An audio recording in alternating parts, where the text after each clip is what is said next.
Olá, sétimo ano, tudo bem? Professor Rodrigo Gomes, e vamos para a nossa aula número 3 de Estudos Amazônicos, falar sobre o Diretório dos Índios, né? Que influência tinha isso sobre os indígenas, qual a estratégia dos colonizadores, dos colonos com esse diretório aí, porque tem alguma intenção aí. Eles não vão dar privilégio aos indígenas, aos nativos. Primeiro que eles não consideravam os nativos, vamos dizer assim, puros, não consideravam os nativos civilizados, eram incultos. Então, eles tinham tudo isso, todo esse pensamento aí que ainda pesava bastante na, na relação entre os colonos, colonizadores e indígenas e os nativos. Vamos lá. Nas aulas anteriores, vimos que os missionários na Amazônia eram os responsáveis pelos aldeamentos indígenas. A metrópole manteve esses religiosos na colônia por mais um século, né? Então a gente já sabe qual, assim, a gente já pode ter, vamos dizer assim, um pensamento do qual o objetivo desses missionários. Primeiro, nas aulas anteriores, nós vimos que os missionários vieram para catequizar os indígenas, né? Falamos bastante disso, desde o sexto ano a gente está falando na catequese dos indígenas, né? Que foi importante para explorar cada vez mais. E aí, esses religiosos vieram para poder também fazer os aldeamentos.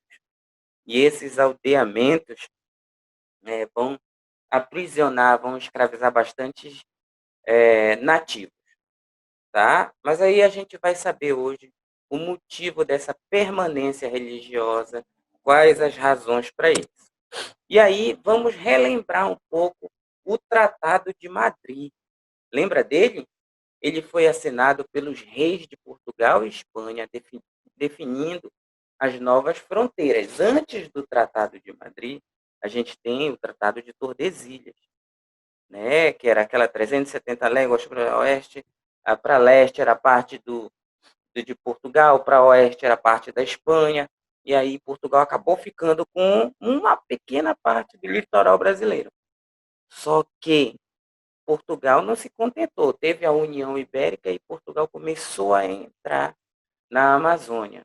E aí vem o Tratado de Madrid, né, que vai definir novas fronteiras entre portugueses e espanhóis aqui na América, que seriam definidas pela ocupação dos cidadãos. E esse detalhe é muito importante, que seriam definidas pela ocupação dos cidadãos. Então, se Portugal já entrou na Amazônia, a Amazônia pertence a Portugal, segundo o novo tratado, que é o Tratado de Madrid. Lembra que os portugueses já exploravam a região amazônica? Pois é. E aí, o que isso vai implicar? E aí vai começar a acender o interesse de Portugal cada vez mais nos indígenas, né? Vai sobrar para os indígenas, vai sobrar para os colonos, né? E aí vem o papel de novo dos religiosos. Portugal começa a tomar medidas para se fixar na ocupação. Entre essas medidas, temos a tomada de controle da mão de obra dos missionários, a tomada de controle da mão dos missionários, ou seja, aquela mão de obra indígena sai da mão dos colonos, vai passar a ser dos missionários.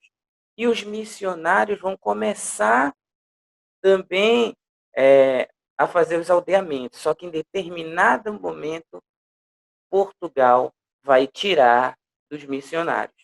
E é isso que o texto está te falando, que o interesse de Portugal vai se expandir. Não significa que os missionários vão ser expulsos, não. Os missionários vão permanecer ali, mas para controlar os aldeamentos. Agora, não sob ordem direta da igreja, mas sim sob ordem de Portugal. Outra medida foi transformar os indígenas em cidadãos e o casamento interétnico, né? O casamento entre indígenas e colonos. Para quê? Para quê? Para que isso? Para transformá-los em cidadãos. Porque o indígena entra na floresta, vai ter os filhos para a floresta, né, nas suas tribos, isso.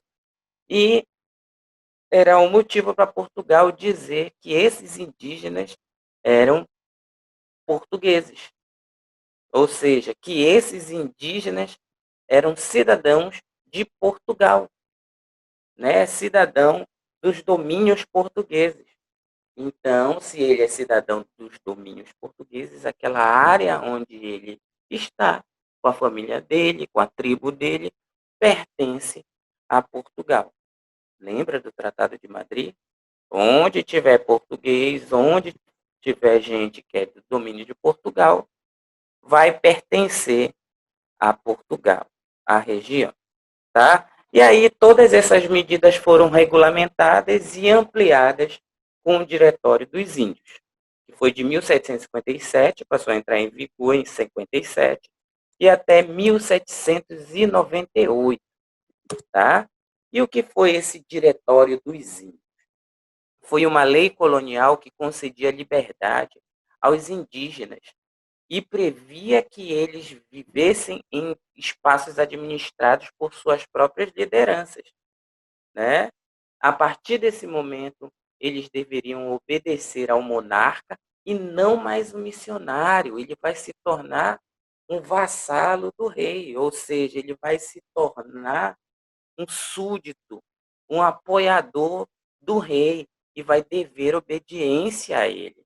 A partir do diretório, os indígenas foram considerados cidadãos portugueses, com o mesmo direito dos colonos. E isso vai agradar os colonos, né? E os donos de terra? E os grandes colonos, grandes fazendeiros vão aceitar isso? E a mão de obra indígena? Vai faltar para os colonos, vai faltar para os missionários, tá? E aí os indígenas poderiam ser aí, de acordo com o diretório, ser donos de terras, empregados remunerados e se inserir na hierarquia militar. A partir daí, os indígenas têm um certo, vamos dizer assim, vão se equiparar, vão se igualar os direitos dos colonos, mas todos sob a liderança da metrópole, todos sob o comando de Portugal. Então, o que esse diretório vem? Ele vai conceder a liberdade para o indígena vai administrar as suas próprias terras, e só a partir desse momento ele vai ter a única coisa que fazer é a obediência ao monarca. Mas isso tudo aí é com a intenção de o Portugal explorar mais a Amazônia, explorar mais o sertão brasileiro, que é o sertão, o interior do Brasil, tá? E aí as consequências. Nós temos aí as consequências do Diretório dos Índios. Os aldeamentos foram transformados em vilas e lugares administrados ou não por indígenas. E aí, provavelmente, a maioria desses administradores não eram nativos, não eram indígenas, não é? Então, aí a gente vê o crescimento da colônia, as vilas sendo construídas, Portugal cada vez mais administrando a colônia, tá? O diretório não resolveu o problema da mão de obra na Amazônia, ou seja, com o diretório, os indígenas começaram a se dispersar, a ocupar outras regiões, e aí a mão de obra. E os colonos que brigavam com os missionários vão brigar com quem? Com a coroa portuguesa, vão cobrar. E aí vão ser criadas as companhias de comércio, né, para tentar abastecer principalmente as cidades daqui do norte, que é Belém, Manaus e Maranhão, tá? A gente vai ter o crescimento ali, não Manaus, que fica muito para o interior, mas assim, de Belém, da São Luís, vai precisar daquele abastecimento de mão de obra. Tá? O diretório ajudou na formação das fronteiras do que hoje chamamos de Amazônia brasileira, né? Que é a nossa Amazônia legal. Então, a partir daí, Portugal vai tomando posse dessas regiões e vai construindo fortes, vai construindo, vamos dizer, bases militares para proteger contra invasores. E melhorar as relações sociais, né, interétnicas. Os europeus começaram a aceitar mais os indígenas começaram a aceitar mais os colonos, então houve uma relação melhor entre eles, já não havia muitos conflitos, né, mas sim aumentou as cobranças com relação aos colonos e à metrópole, né, a metrópole portuguesa. Tá? Então, esses foram os pontos principais da nossa aula sobre o Diretório dos Índios, que foi muito importante para a consolidação aí de Portugal, regional e territorial de Portugal. E aí nós temos a nossa questão 4 das 5 questões que a gente tem todo final de aula, a questão 4, né, a penúltima, antes da quinta, que a gente vai reunir todas e entregar. E aí nós temos qual a importância do Diretório dos Índios para a identidade regional da Amazônia. Pega teu livro, que lá está falando sobre essa identidade regional, no capítulo do Diretório dos Índios, e pesquisem, veja aí o que ele quer falar sobre identidade, né? Qual a importância do Diretório dos Índios? Nós já vimos aí a importância desse Diretório dos Índios, mas e para o indígena, para essa identidade do nativo, da Amazônia, né? Da gente hoje também, tá? Então, façam, anotem, e não esqueçam, na próxima aula temos a questão final, que é a questão número 5, e aí eu vou marcar uma data para entregar, tá bom? Então, até a próxima, bons estudos para todos e tchau!